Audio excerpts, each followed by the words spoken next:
Here is the number that changed everything. In 2024, Indian origin executives led companies that controlled over $4 trillion in combined market capitalization on U.S. stock exchanges. Not Indian companies, not Indian government holdings, American companies, run by Indians: Alphabet, Microsoft, Adobe, IBM, Palo Alto Networks, FedEx, Starbucks. Let that sink in. We are not talking about immigration. We are not talking about outsourcing. We are talking about a structural realignment of corporate America that happened quietly, methodically, and with breathtaking strategic precision.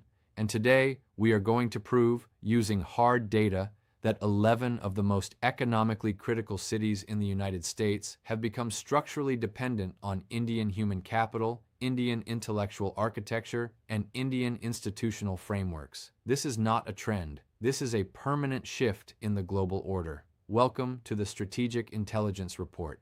I am your senior geopolitical strategist, and tonight we go deep. To understand the present, you must understand the architecture of the past. In 1965, the United States passed the Hart-Celler Immigration Act. It prioritized skill over nationality, and it opened the door to one of the most consequential human capital migrations in recorded history. India, a nation that had just achieved independence in 1947 with a brand new IIT system modeled on MIT and Caltech, began exporting its finest intellectual assets directly to American innovation corridors.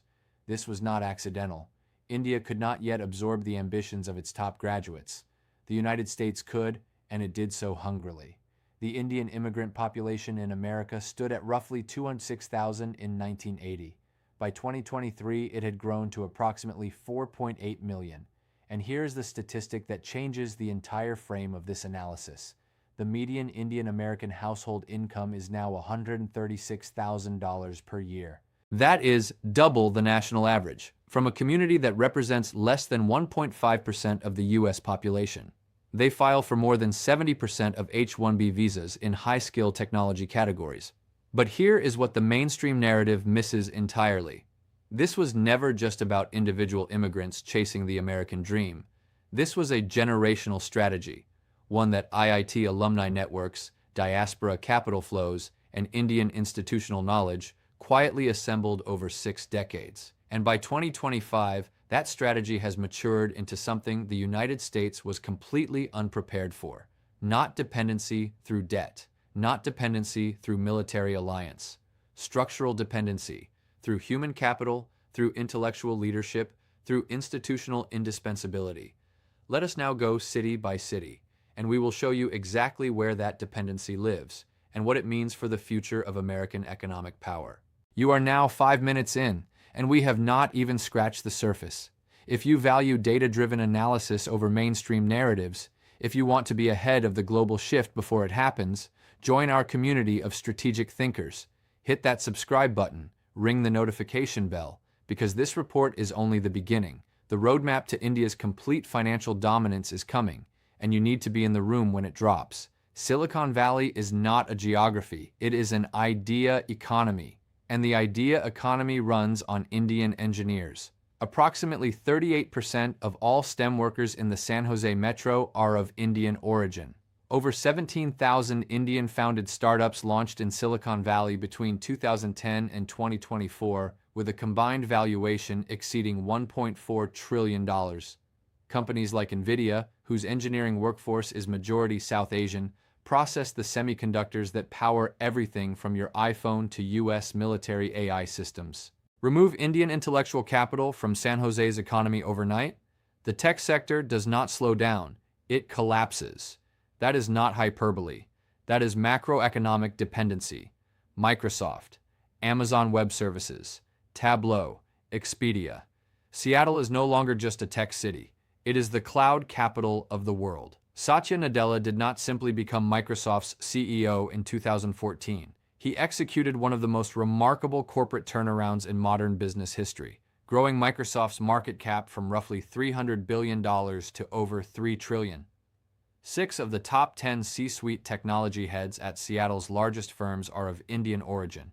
47% of U.S. federal cloud workloads run on AWS architecture, conceived and led predominantly by Indian origin engineers in Seattle. The U.S. federal government's digital infrastructure runs on architecture conceived and led by Indian talent. This is not sentiment. This is institutional architecture dependency. To understand why this is a turning point, we have to look at the data they missed. The dependency is not at the bottom of the labor market. It is at the top, at the strategic, architectural, irreplaceable tier. Wall Street moves trillions of dollars per day. And increasingly, the quantitative infrastructure of Wall Street bears an Indian intellectual fingerprint. Approximately 22% of quant analysts and risk managers in New York's financial sector are of Indian origin. Indian origin hedge fund managers in New York City lead firms managing over $800 billion in assets under management.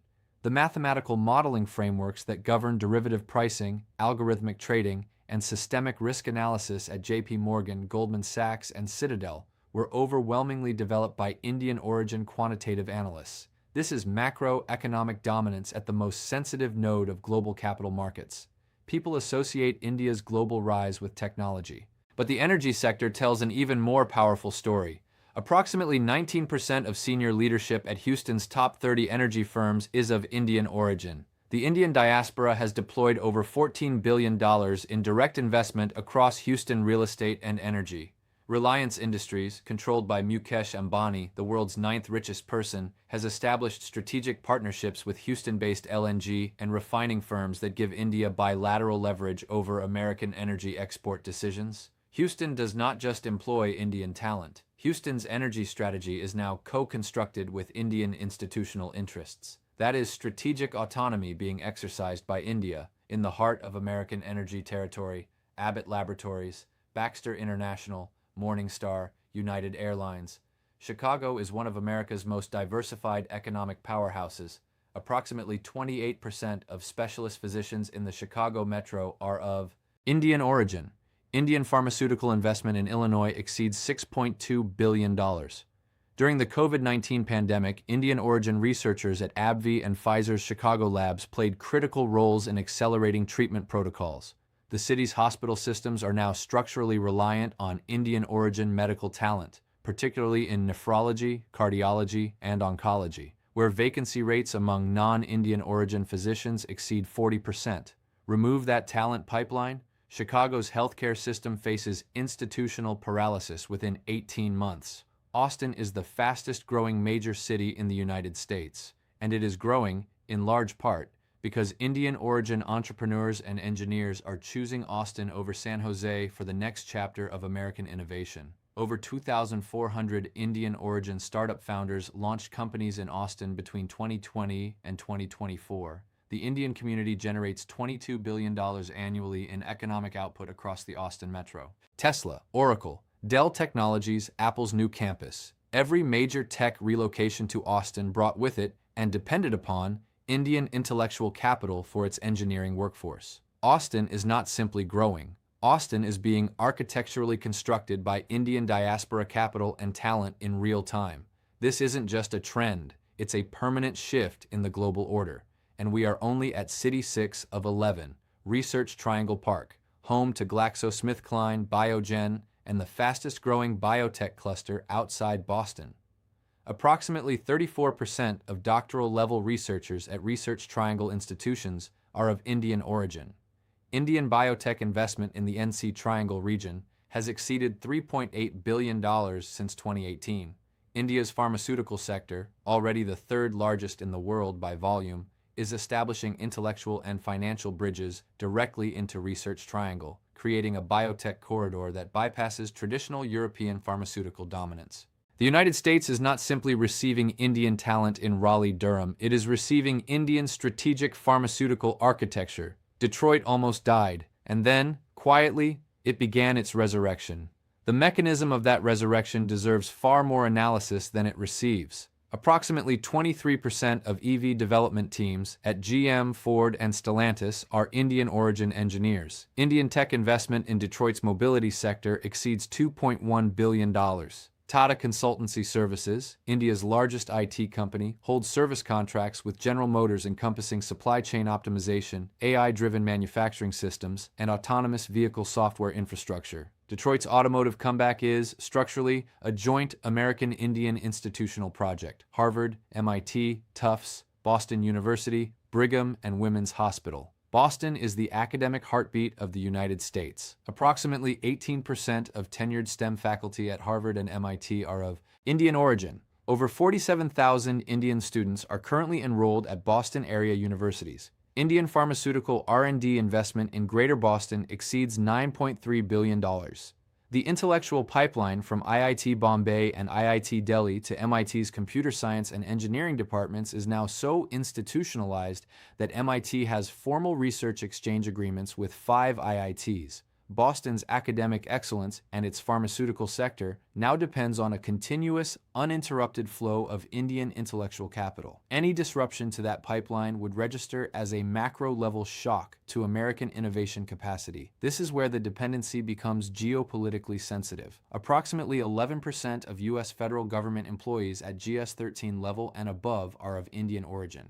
22 of the top 50 Beltway contractor technical leads are Indian origin. Over 70 Indian American officials now serve at federal and state elected levels. Kamala Harris served as the first person of South Asian descent as Vice President of the United States. The current U.S. Chief Technology Officer and multiple National Security Council senior advisors hold Indian heritage. India now has human capital presence at the most sensitive nodes of American policymaking infrastructure. This is not influence lobbying. This is structural institutional embedding, built over 2 generations of meritocratic advancement. Here is the critical insight that the mainstream media will not give you. India did not seek to influence American policy from the outside. It became indispensable from the inside. That is a categorically different and far more durable form of strategic power. The final city on our list is perhaps the most surprising and the most consequential for understanding where this dependency is expanding next. The Indian American population in the Atlanta metro grew by 41% between 2020 and 2024. Over 8,400 Indian origin business owners operate in Atlanta, generating $18.7 billion annually. Atlanta now hosts the fastest growing Indian consular district in the United States. Atlanta's logistics infrastructure, Delta Airlines, UPS, Coca-Cola's global supply chain, is being quietly but systematically integrated with Indian IT architecture from firms like Wipro, Infosys, and HCL Technologies. The southern United States was never considered an Indian diaspora stronghold. That calculus has now permanently changed. Atlanta is not just a city with growing Indian presence. Atlanta is the beachhead of India's southward strategic expansion across the American Sun Belt. Now that we have mapped the 11 cities, let us zoom out. Because the city-level data is remarkable, but the macro-level data is what makes this a geopolitical rupture rather than a demographic trend. The IMF does not publish forecasts for entertainment. They publish them because structural trajectories have become irreversible. India's GDP stood at $3.7 trillion in 2023, the world's 5th largest economy. The IMF projects that figure to reach $7.3 trillion by 2030. Morgan Stanley forecasts India surpassing $30 trillion by 2047. By 2030, India will be the 3rd largest economy on Earth, surpassing both Japan and Germany. And India's growth is not being driven by commodity booms or currency manipulation. It is being driven by the most powerful economic engine in human history, a young, educated, digitally native population of 1.44 billion people.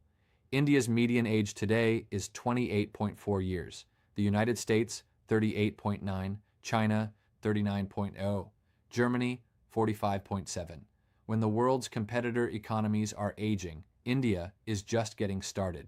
The World Bank projects that by 2030, India will add 200 million people to its middle class. That is a consumer market larger than the entire current population of Brazil being created in 6 years. Now here is where we need to slow down and think like a strategist. When mainstream analysts talk about India's rise, they focus on GDP numbers. They focus on IT outsourcing. They frame it as a labor cost story. That is the wrong frame. The second-order effects, the consequences that cascade from India's structural rise, are categorically more significant. Second-order effect. Number 1. The H-1B policy vulnerability. The United States has built its entire technology innovation ecosystem on an immigration policy that is politically contested and legally fragile. India accounts for approximately 70 to 75% of all H-1B approvals annually. Any meaningful restriction of that pipeline does not slow American tech. It amputates it. Second-order effect number 2. The reverse brain drain acceleration. For decades, India's best talent left for America. That flow is now reversing. An estimated 100,000 or more Indian professionals return from the US. Annually, India's startup ecosystem received $7.2 billion in funding in 2023. India now has over 115 unicorn companies, the third largest unicorn ecosystem on Earth, and it is producing them at a rate that is accelerating, not decelerating. Second order effect number 3, the trade corridor shift. The India-Middle East-Europe corridor, announced at the G20 in New Delhi in 2023, is not simply an infrastructure project. It is India asserting strategic autonomy over global trade routing. India is building an alternative to China's Belt and Road Initiative, and it is doing so with the explicit support of the United States, UAE, Saudi Arabia, and the European Union. India now sits at the center of both Eastern and Western trade architectures simultaneously. That is a geopolitical position no other nation on Earth currently occupies. To understand why this is a turning point, we have to understand that India's leverage over American cities is not the result of aggression or acquisition. It is the result of America's own structural choices to prioritize Indian intellectual capital because no alternative could match its quality, scale, or cost efficiency. The dependency was chosen, and that makes it extraordinarily difficult to undo. The rise of India does not exist in isolation.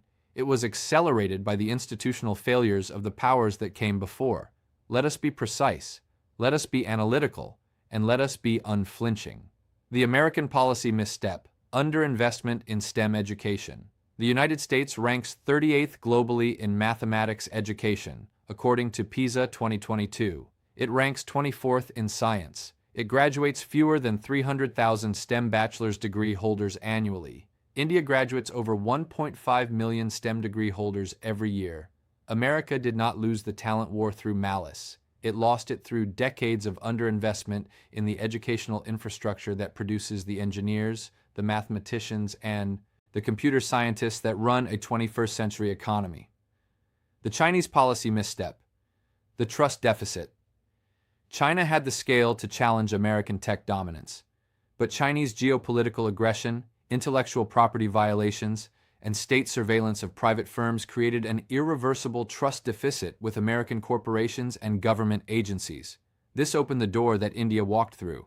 India, a democracy, an English-speaking nation, a rule-of-law jurisdiction, and an American strategic partner, offered everything China could not: scale without geopolitical risk. The European policy misstep: regulatory rigidity. The European Union's regulatory framework, while admirable for consumer protection, has created an environment of institutional paralysis for technology innovation. GDPR, the AI Act, and antitrust fragmentation have pushed the next generation of European tech talent toward American and Indian ecosystems. Europe's strategic autonomy narrative is real in intention, but largely hollow in execution. And India is capturing the talent and capital that European institutional rigidity is pushing away. These are not accidents of history. These are the structural consequences of policy choices made across decades. And India, through patient generational strategy, was positioned to capture precisely this vacuum. Every empire that has declined in history has declined not because a rival was stronger, but because the empire itself created the conditions for its own displacement. The data we have reviewed today shows that the structural realignment American economic architecture is not India's imposition. It is America's own creation. And that is the most important strategic insight of this entire report. We have established history. We have mapped the dependency. We have analyzed the macro forces. Now let us do what strategists must always do: project forward. India's government has launched the PLI, Production Linked Incentive Scheme, across 14 key industrial sectors. It is designed to make India a global manufacturing powerhouse to rival China by 2030. The PLI scheme is projected to generate $520 billion in additional manufacturing output between 2025 and 2030. Apple is targeting 25% of global iPhone production to come from India by 2025. India has committed $15.2 billion to domestic semiconductor manufacturing. India is not simply a services economy. India is actively constructing itself into a manufacturing superpower in direct competition with China and with American corporate capital backing that transition. Now consider India's Unified Payments Interface, UPI. UPI now processes over 10 billion transactions per month. It is being adopted across Southeast Asia, Africa, the Gulf states, and is being studied by the US Federal Reserve as a model for FedNow's expansion. India is no longer importing financial architecture from the West. India is exporting it. And that is the clearest possible signal that the structural realignment we have documented today is not approaching its peak. It is just beginning. We have covered a lot of ground tonight, and I want to be clear about what this report is and what it is not. This is not a claim of Indian supremacy. This is not a political argument. This is data. Read through the lens of structural analysis. And the data says this: 11 of the most economically critical cities in the United States have built themselves around Indian intellectual capital, Indian institutional architecture, and Indian origin leadership, to a degree that now constitutes genuine structural dependency. That dependency was not imposed. It was earned through decades of meritocratic achievement, through institutional excellence, through the patient construction of an indispensable human capital ecosystem. India is not threatening the United States. India is inside the United States, architecturally, institutionally, and intellectually. And as India's domestic economy accelerates toward a $7 trillion GDP, as its manufacturing base expands, as its digital infrastructure becomes the world's most adopted financial framework, the leverage that India's diaspora holds within American institutions will only compound. So here's the strategic question I leave you with tonight. In a world where India's structural rise is no longer a projection but a documented, data-verified reality, how are you positioning yourself? Are you still operating from a 20th century mental model of global power? Or are you doing the hard intellectual work of understanding the new architecture of global economic leadership? Because the individuals, the businesses, and the institutions that understand this shift now, before the mainstream narrative catches up, are the ones who will define the next era. Watch our next video, where we map India's specific financial dominance roadmap, the sectors, the timelines, and the strategic investment corridors that will reshape global capital flows through 2035. You do not want to be on the wrong side of this data. This has been the Strategic Intelligence Report. Stay analytical, stay ahead, and stay sovereign in your thinking. I will see you in the next briefing.